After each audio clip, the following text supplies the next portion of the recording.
Hey guys, welcome back to Saga Stories. Finally RCB 25 ಜನದ squad ನೋಡಿದೀವಿ ನಾವು already. ಈ ಸ್ಕ್ವಾಡ್ ಅಲ್ಲಿ RCB ಇವಾಗ ಕನ್ಫರ್ಮ್ ಮಾಡಿದೆ ಯಾರ್ಯಾರು ಆಲ್ರೌಂಡಿಂಗ್ ಡಿಪಾರ್ಟ್ಮೆಂಟ್ ಗೆ ಬರ್ತಾರೆ, ಯಾರ್ಯಾರು ಜೆನ್ಯೂನ್ ಬ್ಯಾಟರ್ಸ್ ಗಳ ಲಿಸ್ಟ್ ಗೆ ಬರ್ತಾರೆ, ಜೊತೆಗೆ ಯಾರ್ಯಾರು ಜೆನ್ಯೂನ್ ಬೌಲರ್ಸ್ ಗಳ ಲಿಸ್ಟ್ ಗೆ ಬರ್ತಾರೆ ಅಂತ. 25 ಜನರಲ್ಲಿ 6 ಜನ ಜೆನ್ಯೂನ್ ಬ್ಯಾಟರ್ಸ್ ಆಯ್ತು ಅಂತಂದ್ರೆ 11 ಜನ ಜೆನ್ಯೂನ್ ಆಲ್ರೌಂಡರ್ಸ್ ಅಂತ RCB ಲಿಸ್ಟ್ ಮಾಡಿಬಿಟ್ಟಿದೆ. ಇದು ನಾವು ಲಿಸ್ಟ್ ಮಾಡಿರೋದಲ್ಲ, RCB ಲಿಸ್ಟ್ ಮಾಡಿಕೊಟ್ಟಿರೋಂಥದ್ದು. ಸೊ ಅದನ್ನ ನಾವು ಇದನ್ನ ಕನ್ಸಿಡರ್ ಮಾಡೋಣ. 11 ಜನ ಆಲ್ರೌಂಡರ್ಸು, 6 ಜನ ಬ್ಯಾಟರ್ಸು, 8 ಜನ ಜೆನ್ಯೂನ್ ಬೌಲರ್ಸು ಅಂತ RCB ಲಿಸ್ಟ್ ಮಾಡಿ ಕೊಟ್ಟಿದೆ. ಸೊ ಈ ಲಿಸ್ಟ್ನ ತಗೊಂಡು ನೋಡ್ತು ಅಂದರೆ, ಈ ಸ್ಕ್ವಾಡ್ನ ನೋಡ್ತು ಅಂತಂದರೆ 11 ಸ್ಟ್ರಾಂಗೆಸ್ಟ್ 11 ಯಾವ ಥರ ಫ್ರೇಮ್ ಮಾಡ್ಬೋದು. ನಜ್ಜಿ ಸೈಕಾಗಿರ್ಬೇಕು, ಚಿಂದಿ ಎದ್ರುಕೊಬೇಕು, ಎದುರಾಳಿಗಳೆಲ್ಲ ಹುಚ್ಚ ಬೇಕಂಬಿಡ್ಬೇಕು, ಹಂಗೇನೆ ಅಂಥ 11 ಫ್ರೇಮ್ ಮಾಡಿದ್ದೀನಿ. ಸೊ ಅಂಥ 11 ಪ್ರಾಬ್ಲಿ ಇದೆ ಅಂತ ಕಾಣಿಸುತ್ತೆ. ಸೊ RCB 11 ಜೊತೆಗೆ ಹೋಗುವಂಥ ಸಾಧ್ಯತೆಯೂ ಕೂಡ ಕಾಣಿಸ್ತಾ ಇದೆ ಮೊದಲನೇ ಮ್ಯಾಚಿಂದ. ಅಂದರೆ ಸ್ಟ್ರಾಂಗೆಸ್ಟ್ 12 ಅಂತ ಅನ್ಕೊಬೋದು, ಇಂಪ್ಯಾಕ್ಟ್ ಪ್ಲೇಯರ್ನ ಇನ್ಕ್ಲೂಡ್ ಮಾಡ್ಕೊಂತು ಅಂತಂದರೆ. ಸೊ ನನ್ನ ಪ್ರಕಾರ ನೋಡ್ತು ಅಂದರೆ, ಒಟ್ಟಲ್ಲಿ ನೋಡಿ ಈ ಸ್ಕ್ವಾಡ್ನ ನೋಡ್ತು ಅಂದರೆ ಒಬ್ಬೊಬ್ರು ರಿಪ್ಲೇಸ್ಮೆಂಟ್ ಅಂತೂ ಖಂಡಿತ ಅವ್ರೆ ಗುರು. ಈ ಒಂದು ಸ್ಲಾಟಲ್ಲಿ ಏನಾದ್ರು ಆಯಿತು ಅಂತ ಅಂದರೆ ಖಂಡಿತ ಒಬ್ಬರು ಬರ್ತಾರೆ, ಆ ಥರ ಪ್ಲೇಯರ್ಗಳೇ ಇದ್ದಾರೆ. ಸೊ ಓಪನಿಂಗ್ ಸ್ಲಾಟಲ್ಲಿ ನೋಡ್ತಾ ಇರ್ಬೋದು, ವಿರಾಟ್ ಕೊಹ್ಲಿ ಆ್ಯಂಡ್ ರಜತ್ ಪತಿದಾರ್ ಆಡ್ತು ಅಂತಂದರೆ, ಫಿಲ್ ಸಾಲ್ಟ್ ಆಡ್ತು ಅಂತಂದರೆ ಇವರಿಗೆ ಬ್ಯಾಕಪ್ ಆಗಿ ಖಂಡಿತ ಇದ್ದಾರೆ. ಇಲ್ಲಿ ನೋಡಿ ಜೇಕೋಬ್ ಬೇದಲ್ಲಿ ಎಲ್ಲಿ ಬೇಕಾದ್ರೂ ಆಡುವಂಥ ಪ್ಲೇಯರು, ಈ ಕಡೆಯಿಂದ ಇವರು ಕಾಕ್ಸು ಎಲ್ಲಿ ಬೇಕಾದ್ರೂ ಆಡುವಂಥ ಪ್ಲೇಯರ್, ಎಲ್ಲಿ ಬೇಕಾದ್ರೂ ಯುಟಿಲೈಸ್ ಮಾಡುವಂಥ ಪ್ಲೇಯರು, ಜೊತೆಗೆ ಇಲ್ಲಿ ವೆಂಕಟೇಶ್ ಅಯ್ಯರ್ ಕೂಡ ಎಲ್ಲಿ ಬೇಕಾದ್ರೂ ಯುಟಿಲೈಸ್ ಮಾಡುವಂಥ ಪ್ಲೇಯರು, DDPನೂ ಕೂಡ ಎಲ್ಲಿ ಬೇಕಾದ್ರೂ ಯುಟಿಲೈಸ್ ಮಾಡುವಂಥ ಪ್ಲೇಯರು. ಅಂದರೆ ಓಪನಿಂಗ್ ಸ್ಲಾಟಲ್ಲಿ ಬೇಕಾದ್ರೂ ಆಡಿಸ್ಬೋದು, ನಂಬರ್ 3 ನಂಬರ್ 4 ಅಲ್ಲಿ ಬೇಕಾದ್ರೂ ಆಡಿಸ್ಬೋದು, ಅಂಥ ಪ್ಲೇಯರ್ಗಳನ್ನೇ ಇಟ್ಕೊಂಡಿರೋದು RCB. ಇವರಿಬ್ಬರಿಗೆ ಏನಾದ್ರು ಇಂಜುರಿ ಆಯಿತು ಅಂದ್ರೂ ಕೂಡ RCBಗೆ ಹೆದರ್ಕೊಳ್ಳುವಂಥದ್ದೆಲ್ಲ ಏನೂ ಇಲ್ಲ. ಇನ್ ಕೇಸ್ ವಿರಾಟ್ ಕೊಹ್ಲಿಗೆ ಇಂಜುರಿ ಎಲ್ಲ ಆಗೋದಿಲ್ಲ, ಬಟ್ ಸುಮ್ಮನೆ ಹೇಳ್ತಾ ಇರೋದು ಅಷ್ಟೇ. ಇಂಜುರಿ ಆಯಿತು ಅಂದ್ರೂ ಕೂಡ ಓಪನಿಂಗ್ ಸ್ಲಾಟಲ್ಲಿ ಬ್ಯಾಕಪ್ಸ್ ನಮಗೆ ಬೇಜಾನ್ ಇದ್ದಾರೆ ಬ್ಯಾಟರ್ಸ್ ಅಂತ ಬಂದಾಗ. ಯಾರನ್ನ ಆಡ್ಸೋದು ಯಾರನ್ನ ಬಿಡೋದು ಅನ್ನೋ ಥರ ಇದೆ ನಮಗೆ ಇಲ್ಲಿ ಇವಾಗ RCBಗೆ. ರಜತ್ ಪತಿದಾರ್, ವಿರಾಟ್ ಕೊಹ್ಲಿ, ಫಿಲ್ ಸಾಲ್ಟ್, ದೇವದತ್ ಪಡಿಕ್ಕಲ್, ಜಿತೇಶ್ ಶರ್ಮಾ, ಜೊತೆಗೆ ಜಾರ್ಡನ್ ಕಾಕ್ಸು. ಸೊ ಇವರು genuine batters, wicket keeper batter ಆಗ್ತಾರೆ. ಈ ಕಡೆಯಿಂದ Phil Salt wicket keeping, Jordan Cox wicket keeping, ಜೊತೆಗೆ ಜಿತೇಶ್ ಶರ್ಮನು. ಸೊ 3 ಜನ ಹಂಗೆ ನೋಡೋಕೆ ಹೋದ್ರೆ 11 ಆಡುವಂಥ ಪ್ಲೇಯರ್, ಫಿಟಿನ್ ಆಗುವಂಥ ಪ್ಲೇಯರೇ. ಕಾಕ್ಸ್ ಏನು ಸುಮ್ಮನೆ ಪ್ಲೇಯರ್ ಅಲ್ಲ, ಅವರು ಕೂಡ ಸಖತ್ ಸೌಂಡ್ ಆಗಿರೋವಂಥ ಪ್ಲೇಯರೇ.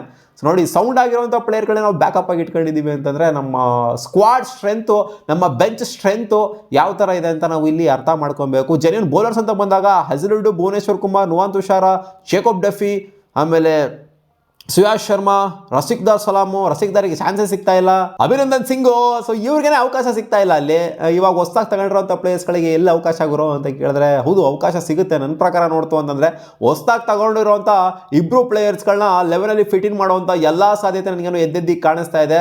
ಲಾಸ್ಟ್ ಟೈಮ್ ಇದ್ದಂಥ 11ಗೂ ಈ ಟೈಮ್ 11ಗೂ ಸ್ವಲ್ಪ ವೇರಿಯೇಷನ್ ಇದೆ. ಅದೇ 11ನ ಏನು ಮೇಂಟೈನ್ ಮಾಡೋದಿಲ್ಲ ಅಂತ ಅನ್ಕೊಂಡಿದ್ದೀನಿ. ವಿರಾಟ್ ಕೊಹ್ಲಿ ಜೊತೆಗೆ ಫಿಲ್ ಸಾಲ್ಟ್ ಓಪನ್ ಮಾಡ್ತು ಅಂತಂದರೆ ವೆಂಕಟೇಶ್ ಅಯ್ಯರ್ ಅಟ್ ನಂಬರ್ 3 ಬರುವಂಥ ಸಾಧ್ಯತೆ ಇರುತ್ತೆ. ಇದು ಡಿಪೆಂಡೆಂಟ್ ಆಗಿರುತ್ತೆ, DDPನ ಫಸ್ಟ್ ಆಡಿಸ್ತಾರ ಅಥವಾ ವೆಂಕಟೇಶ್ ಅಯ್ಯರ್ನ ಫಸ್ಟ್ ಆಡ್ತಾರ ಅಂತ. ಯಾಕಂದರೆ DDPನೂ ಕೂಡ ಚೆನ್ನಾಗಿ ಬೆಟರಾಗಿ ಪರ್ಫಾರ್ಮ್ ಮಾಡಿದಾರೆ ಲಾಸ್ಟ್ ಸೀಸನು, ಅವ್ರನ್ನ ಅಂಡರ್ ಎಸ್ಟಿಮೇಟ್ ಮಾಡೋಂಥ ಮಾತೇ ಇಲ್ಲ. ಸೊ ಇಲ್ಲಿ ಯಾರು ಚೆನ್ನಾಗಿ ಪರ್ಫಾರ್ಮ್ ಮಾಡ್ತಾರೆ, ನಂಬರ್ 3 ಸ್ಲಾಟಲ್ಲಿ ವೆಂಕಟೇಶ್ ಅಯ್ಯರ್ಗೆ ಸ್ವಲ್ಪ ಆಪರ್ಚುನಿಟಿ ಕೊಡ್ತಾರೆ ಅನ್ಸುತ್ತೆ, DDPಗೂ ಸ್ವಲ್ಪ ಆಪರ್ಚುನಿಟಿ ಕೊಡ್ತಾರೆ ಅನ್ಸುತ್ತೆ. ಇಬ್ಬರು ಆಡೋಕ್ಕಾಗೋದಿಲ್ಲ ಇಲ್ಲಿ. ವೆಂಕಟೇಶ್ ಅಯ್ಯರ್ ಆಡ್ಕೊಂಡು DDPನೂ ಆಡ್ಕೊಂಡು, ವೆಂಕಟೇಶ್ ಅಯ್ಯರ್ ಆಡ್ತು ಅಂದರೆ ಒಂದು ಸ್ವಲ್ಪ ಬೌಲಿಂಗ್ ಆಪ್ಷನ್ ಓಪನ್ ಅಪ್ ಆಗುತ್ತೆ, DDP ಆಡ್ತು ಅಂದರೆ ಬೌಲಿಂಗ್ ಆಪ್ಷನ್ ಕ್ಲೋಸ್ ಅಪ್ ಆಗುತ್ತೆ. ಸೊ ಈ ಥರನೂ ಕೂಡ ಯೋಚನೆ ಮಾಡ್ಬೋದು. ಏನು ಬೌಲಿಂಗ್ ಏನು ಹಾಕ್ಸೋಂಥ ಅವಶ್ಯಕತೆ ಏನಿಲ್ಲ, ಬೇರೆಯವ್ರು ಬೇಜಾನ್ ಜನ ಇದರಲ್ಲಿ ಬೌಲರ್ಸ್ಗಳು ನಮ್ಮ RCBಲಿ. ಸೊ ಅಲ್ಲಿ ವೆಂಕಿಯ ಬೌಲಿಂಗು ನಮಗೆ ಅಂತ ಏನು ಸೌಂಡ್ ಏನು ಮಾಡ್ತಾಯಿಲ್ಲ, ಬೌಲಿಂಗ್ ಅಂತ ಬಂದಾಗ ಬ್ಯಾಟಿಂಗಿಂದನೇ ಸೌಂಡ್ ಮಾಡ್ತಾ ಇರೋದು. ಸೊ ಪ್ರಾಬ್ಲಿ ನನ್ನ ಪ್ರಕಾರ ಇಲ್ಲಿ ಇಬ್ರಿಗೂ ಕೂಡ ಅವಕಾಶ ಸಿಗುವಂಥ ಸಾಧ್ಯತೆ ಇರುತ್ತೆ. ಯಾರು ಬೆಟ್ರಾಗಿ ಪರ್ಫಾರ್ಮ್ ಮಾಡ್ತಾರೋ ಅವರು ಕಚ್ಕೊಂತಾರೆ. ಇಲ್ಲಿ ವೆಂಕಟೇಶ್ ಅಯ್ಯರೇ ಆಡ್ತಾರೆ ಥ್ರೂಔಟ್ ದ ಟೂರ್ನಮೆಂಟ್ ಅಂತ ಹೇಳೋದಕ್ಕಾಗೋದಿಲ್ಲ, ಯಾಕೆಂದರೆ DDPನೂ ಕೂಡ ಬೆಟ್ರಾಗಿ ಪರ್ಫಾರ್ಮ್ ಮಾಡಿದ್ದಾರೆ. ಸೊ ನೋಡೋಣ, ಇಬ್ಬರು ನೋಡಿ ಇಬ್ಬರು ಕಿತ್ತಾಡಬೇಕು ಒಂದು ಸ್ಲಾಟಿಗೆ. ಜೊತೆಗೆ ನಂಬರ್ 4 ಅಲ್ಲ, ಅದೇ ಫಿಟಿನ್ ಆಗುವಂಥ ಪ್ಲೇಯರು, 11 ಫಿಟಿನ್ ಆಗುವಂಥ ಪ್ಲೇಯರ್ ಬಗ್ಗೆ ಹೇಳ್ತಾ ಇದ್ದೀನಿ. ವೆಂಕಿ ಮತ್ತು DDP ಇಬ್ಬರು 11 ಫಿಟಿನ್ ಆಗುವಂಥ ಪ್ಲೇಯರ್. ಅದಕ್ಕೋಸ್ಕರ ಒಂದು ಸ್ಲಾಟಿಗೆ ಇಬ್ಬರು ಕೂಡ ಕಿತ್ತಾಡ್ತಾ ಇದ್ದಾರೆ. ನಂಬರ್ 4 ಅಲ್ಲಿ ಕ್ಯಾಪ್ಟನ್ ರಜತ್ ಪತಿದಾರ್ ಆಡೇ ಆಡ್ತಾರೆ. ನಂಬರ್ 5 ಅಲ್ಲಿ ಜಿತೇಶ್ ಶರ್ಮಾ ಅಂತೂ ಖಂಡಿತ ಆಡೇ ಆಡ್ತಾರೆ. ಲಾಸ್ಟ್ ಸೀಸನ್ ಆಡಿರೋದು ನೋಡ್ತಂದ್ರೆ ಇವರೇ ಪರ್ಮನೆಂಟ್ ವಿಕೆಟ್ ಕೀಪರ್ ನಮಗೆ. ಸೊ ಖಂಡಿತ ಪಕ್ಕಾ ಪ್ಲೇಯರ್ ಇವರು. ಆ್ಯಂಡ್ ನಂಬರ್ 6 ಅಲ್ಲಿ ಕೃಣಾಲ್ ಪಾಂಡ್ಯ ಅಂತೂ ಖಂಡಿತ ಆಡ್ತಾರೆ. ಕೃಣಾಲ್ ಪಾಂಡ್ಯನ್ ಬಿಡೋ ಮಾತೇ ಇಲ್ಲ ಗುರು. ಕೃಣಾಲ್ ಪಾಂಡ್ಯನ್ 11ಇಂದ ಸ್ವಲ್ಪ ಜನ ಹೇಳ್ತಾ ಇದ್ದೀರಾ ವೆಂಕಟೇಶ್ ಅಯ್ಯರ್ನ ಆಡಿಸ್ಬಿಡಿ, ಕೃಣಾಲ್ ಪಾಂಡ್ಯನ ಸೈಡಿಗಿಡಿ ಅಂತ. ಅವೆಲ್ಲ ಆಗ ಸೀನೇ ಇಲ್ಲಮ್ಮ. ವೆಂಕಟೇಶ್ ಅಯ್ಯರ್ ಬಂದರು ಅಂತ ಕೃಣಾಲ್ ಪಾಂಡ್ಯನ ಸೈಡ್ಗೆ ಇಟ್ಟು ಅಂತಂದರೆ ಆ ಬ್ಯಾಲೆನ್ಸೇ ಹೊರಟೋಗ್ಬಿಡುತ್ತೆ, ಸೈಡ್ಗೆ ಹೊರಟೋಗ್ಬಿಡುತ್ತೆ. ಸೊ ಕೃಣಾಲ್ ಪಾಂಡ್ಯ ಇರಲೇಬೇಕು. ನಜ್ಜಿ ಕುರ್ಲು ಬಿಟ್ಕೊಂಡು ಬರಬೇಕು ಕೃಣಾಲ್ ಪಾಂಡ್ಯ, ವಿಕೆಟ್ ಮೇಲೆ ವಿಕೆಟ್ ಎತ್ತಬೇಕು. ಲಾಸ್ಟ್ ಸೀಸನ್ ಎಂಥ ಇಂಪ್ಯಾಕ್ಟ್ ಮಾಡಿದ್ದು ಕೃಣಾಲ್ ಪಾಂಡ್ಯನ ಸೈಡಿಗಿಡಿ ಅಂತ ಹೇಳ್ತಿರಲ್ಲ, ವೆಂಕಟೇಶ್ ಅಯ್ಯರ್ ಬಂದ್ಬಿಟ್ರು ಅಂತ.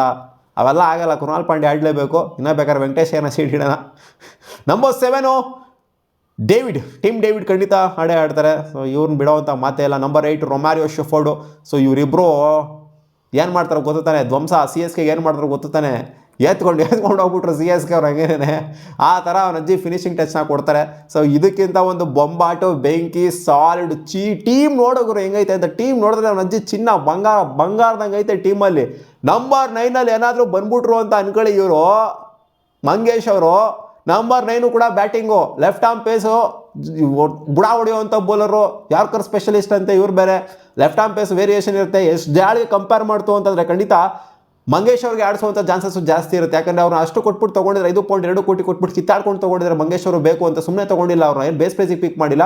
ಜೊತೆಗೆ ಬೆಟ್ರಾ ಕೂಡ ಪರ್ಫಾರ್ಮ್ ಮಾಡಿದರೆ. ರಜತ್ ಪತಿದಾರ್ಗೆ ಕ್ಲೋಸ್ ಆಗಿರೋವಂಥವ್ರು, ಆಪ್ತರಾಗಿರೋವಂಥವ್ರು. ಸೊ ಇವ್ರಿಗೆ ಅವಕಾಶ ಸಿಗುವಂಥ ಸಾಧ್ಯತೆ ನನಗೇನೋ ಕಾಣಿಸಿದೆ. ಎಸ್ ದಯಾಳ್ಗಿಂತ ಇವ್ರಿಗೆ ಪ್ರಿಫರೆನ್ಸ್ ಜಾಸ್ತಿ ಕೊಡ್ತಾರೆ ಅಂತ ಅನ್ನಿಸಿದೆ. ನಂಬರ್ 9 ಕೂಡ ಬ್ಯಾಟಿಂಗ್ ಇರುತ್ತೆ ಗುರು. ಅವಾಗ ಮಂಗೇಶ್ ಅವರು ಬ್ಯಾಟಿಂಗ್ ಆಡ್ತಾನೆ ನೋಡಿದ್ದೀನಿ, ಸ್ವಲ್ಪ ವಿಡಿಯೋಗಳಲ್ಲಿ ನೋಡಿದ್ದೀನಿ, ಸಖತ್ತಾಗಿ ಆಡ್ತಾರೆ ಬಂದ್ಬಿಟ್ಟು ಡೌನ್ ದ ಆರ್ಡರ್ಲೂ ಕೂಡ. ಸೊ ನಂಬರ್ 9 ಕೂಡ ಬ್ಯಾಟಿಂಗ್ ಇರುತ್ತೆ. ಇಲ್ಲಿ ಮೇಲ್ಗಡೆ ಸ್ವಲ್ಪ ಉದ್ರಕೊಂಡು ಹೋಗ್ಬಿಟ್ರು ಕೂಡ ಆಶ್ಚರ್ಯ, ಒಂಥರ ಏನು ನಾವು ಸೈಕ್ ಆಗುವಂಥದ್ದು ಏನಿರೋದಿಲ್ಲ. ಒಂಥರ ನಾವು ಒಂದು 2-3 ವಿಕೆಟ್ ಬಿದ್ದೋಗ್ಬಿಡ್ತು ಅಂತಂದರೆ ಇಲ್ಲ ಗುರು ಉದ್ರೋಗ್ಬಿಡ್ತು ನಮ್ಮ RCB ಅಂತ ಅನ್ಕೊಳಂಗಿಲ್ಲ. ಮುಂಚೆ ಎಲ್ಲ ಅನ್ಕೊತಿದ್ವಲ್ಲ ಆ ಥರ ಅನ್ಕೊಳ್ಳೋಂಥ ಸೀನೇ ಇಲ್ಲ. ಇಲ್ಲಿ 9ವರೆಗೂ ಬ್ಯಾಟಿಂಗ್ ಇದೆ. ನಂಬರ್ 10 ಭುವಿ ಬರ್ತಾರೆ, ಆಮೇಲೆ ನಂಬರ್ 11 ಜಾಶ್ ಹ್ಯಾಸಲ್ವುಡ್ ಬರ್ತಾರೆ. ಇಂಪ್ಯಾಕ್ಟ್ ಪ್ಲೇಯರ್ ಆಗಿ ನಾವು ಸುಯಾಶ್ನ ಇಲ್ಲಿ ಯೂಸ್ ಮಾಡ್ಕೊಬಹುದು. ಸೊ ಬೌಲಿಂಗ್ ಆಪ್ಷನ್ ನೋಡಿ, ಕೃಣಾಲ್ ಪಾಂಡ್ಯ ಮತ್ತು ಸುಯಾಶು ಸ್ಪಿನ್ ಡಿಪಾರ್ಟ್ಮೆಂಟ್ನ ಹ್ಯಾಂಡಲ್ ಮಾಡ್ತು ಅಂತಂದರೆ ಈ ಕಡೆಯಿಂದ ರೊಮ್ಯಾರಿಯೋ ಶೆಫರ್ಡು, ಟಿಮ್ ಡೇವಿಡ್, ಜೊತೆಗೆ ಮಂಗೇಶು, ಭುವಿ, ಹ್ಯಾಸಲ್ವುಡ್. ಪೇಸ್ ಡಿಪಾರ್ಟ್ಮೆಂಟ್ ಅಂತೂ ಬಲೆ ಸ್ಟ್ರೆಂಥನ್ ಆಗೋಗ್ಬಿಡ್ತು ನಮ್ಮದು.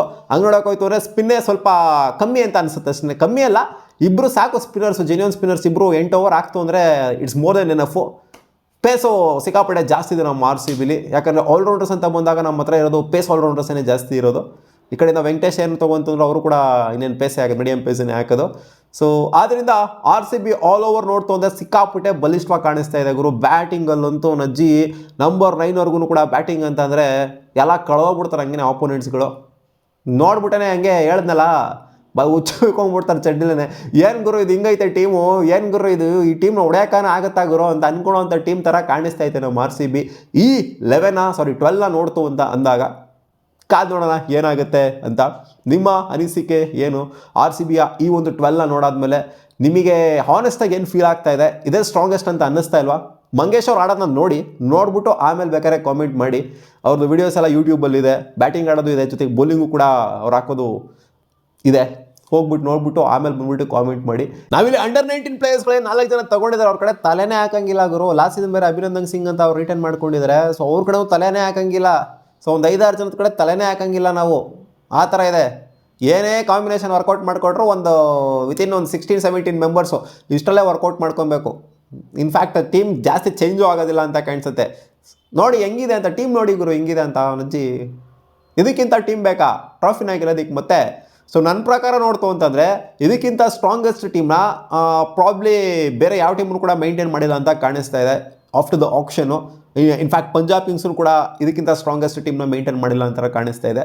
ಸೊ ಬಲಿಷ್ಠವಾಗಿದೆ, ಸಿಕ್ಕಾಪಟ್ಟೆ ಸೈಕ್ ಆಗಿದೆ ಟೀಮ್ ಮಾತ್ರ.